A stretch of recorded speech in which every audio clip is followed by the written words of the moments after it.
साथियों, सबसे पहले हमारे जो पुरखे रहे मैं उनको प्रणाम करता हूं और दूसरे जो मंच पर हमारे बुजुर्ग साथी बैठे हैं, आदरणीय गजानन ध्रापर दादा, विक्रमाचार्य दादा, सुमेर भाई, नोटू भाई और दीपक भाई जैसे तमाम साथियों, समाज में एक कहावत है, बोलते हैं कि भाई ये क्या करेंगे, तो उसके लिए मैं बोलता हूं कि तू भूखे को जंजीरों से डराता है, तू भूखे को जंजीरों से डराता है, याद रख भूखे जंजीरें भी खा जाता है। जिस काले कोयले की कोई औकात नहीं होती, ये हमको दोयम दर्जे का समझती है सरकारें। जिस काले कोयले की कोई औकात नहीं होती, आग में पड़ता है तो 16 बन जाता है। साथियों, वो 16 बन के युवा शक्ति निकली है।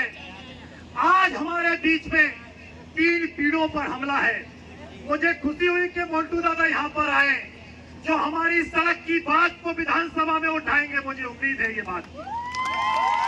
दादा, आपसे कहना चाहते हैं कि ये दादा लोगों की उम्र निकल गई हमारे लिए लड़ते लड़ते, लेकिन सरकार की साजिश देखिए।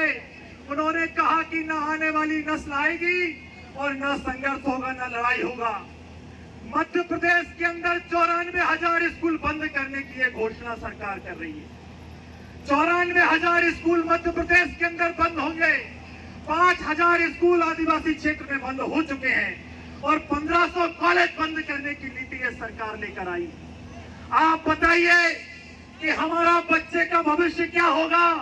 हम जो संविधान में आरक्षण मिला उसको लेके पढ़ते हैं, लिखते हैं और ये बोलते हैं कि आगे जाके हम अपना अधिकार लेंगे, लेकिन सरकार जब पढ़ने के रास्ते बंद कर देगी, हमारे बच्चे पढ़ेंगे लिखेंगे नहीं तो क्या करेंगे? क्योंकि सरकार की साजिश है। इस साजिश को समझिए। उनकी कारखाना चलाने के लिए, उनके खेतों में काम करने के लिए, उनके झंडे उठाने के लिए मजदूर चाहिए। इसलिए आदिवासी बच्चों को, नौजवानों को मजदूर बना दो, गुलाम बना दो। ये सरकार चाहती है। साथियों, इसके खिलाफ में उठना पड़ेगा हम लोगों को। साथियों, ये उठना पड़ेगा। दूसरा हमला युवाओं पर। उन्होंने कहा कि पढ़ लिख जाते हैं तो ये नौजवान रोजगार मांगते हैं। पिछले 4 साल के अंदर कोई भर्ती नहीं है मध्य प्रदेश के अंदर, कोई भी भर्ती नहीं आई। सरकार बार बार कहती रही कि हम लाएंगे, हम भर्ती लाएंगे, लेकिन मूर्ख बनाने वाली बात ये सरकार ने कही। आप सोचिए, लाखों लाख पद सरकारी विभाग में खाली पड़े हैं, लेकिन सरकार नहीं भर रही है साथियों। और जो नौजवान जाते हैं नौकरी के लिए, उनके ऊपर लाठियां बरसाती आती है। ये हकीकत है इस सरकार की। साथियों, जो भर्ती आ रही है, हमने पटवारी भर्ती देखी, खुलेआम भ्रष्टाचार हुआ। आप सभी बुजुर्ग यहाँ पे खड़े हैं, आप सोचते हैं मेरे बच्चे को रोजगार मिल जाए।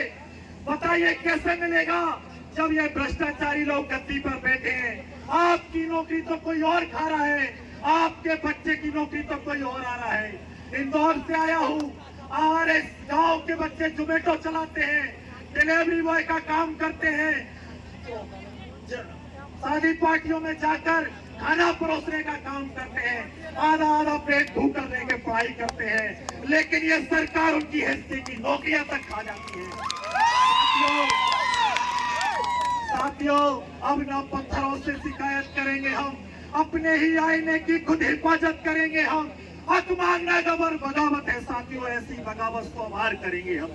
साथियों, वो नौजवान उठेगा और बगावत करेगा। दादा बता रहे थे कि कैसे जमीन छीनने का कानून सरकार ला रही है।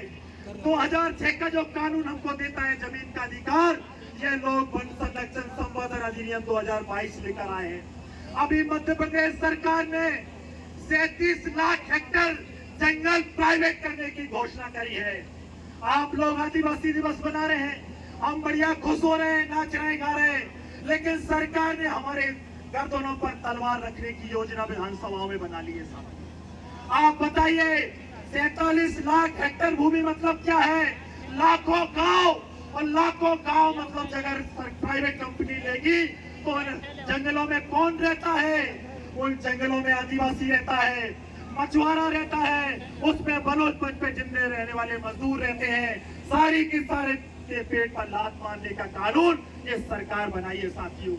साथियों आप बताइए, ये गौरव दिवस मनाते हैं, ये गौरव दिवस मनाते हैं। भारत के अंदर ट्रम्प की बेटी आती है, 56 भोग लगाए जाते हैं, लेकिन इसी हिंदुस्तान में एक आदिवासी बच्ची 2 मुट्ठी चावल के लिए बात के मर गई। 2 मुट्ठी चावल ये सरकार नहीं दे पाई। लानत है ऐसी सरकारों पर। साथियों इनको आदिवासी दिवस मनाने का अधिकार नहीं है। ये बिरसा मुंडा का देश है, ये तांत्या मामा का देश है, ये भीमा नायक का देश है, जिन्होंने जल जंगल जमीन के लिए लड़ाई लड़ी थी।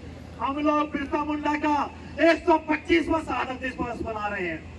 जो बीजेपी सरकार, भाजपा सरकार जंगल छीनने का कानून बना रही है, आप एक बार बताइए बिरसा मुंडा क्यों लड़े थे? बिरसा मुंडा लड़े थे जल जंगल जमीन के लिए, लेकिन ये सरकार उल्टा काम कर रही है। साथियों इनको बिरसा मुंडा की तस्वीर पर फूल चढ़ाने का अधिकार नहीं है। साथियों ये बिरसा मुंडा के विचारों के हत्यारे हैं, ये भीमा नायक के विचारों के हत्यारे हैं, ये तांत्या मामा के विचारों के हत्यारे हैं। इसलिए साथियों आज आप लोग सभी प्रण लेकर जाइए कि जब भी जल जंगल जमीन की लड़ाई होगी, हक हकूक की लड़ाई लड़ेंगे, हम लोग बड़ी संख्या में इकट्ठा होंगे, इससे भी ज्यादा तादाद में हम इकट्ठा होंगे। रोजगार का सवाल हो, शिक्षा का सवाल हो, समाज पे सवाल हो, एकजुट होकर इस संघर्ष को आगे बढ़ाएंगे। इनकलाब जिंदाबाद, जय जोहार, जय आदिवासी।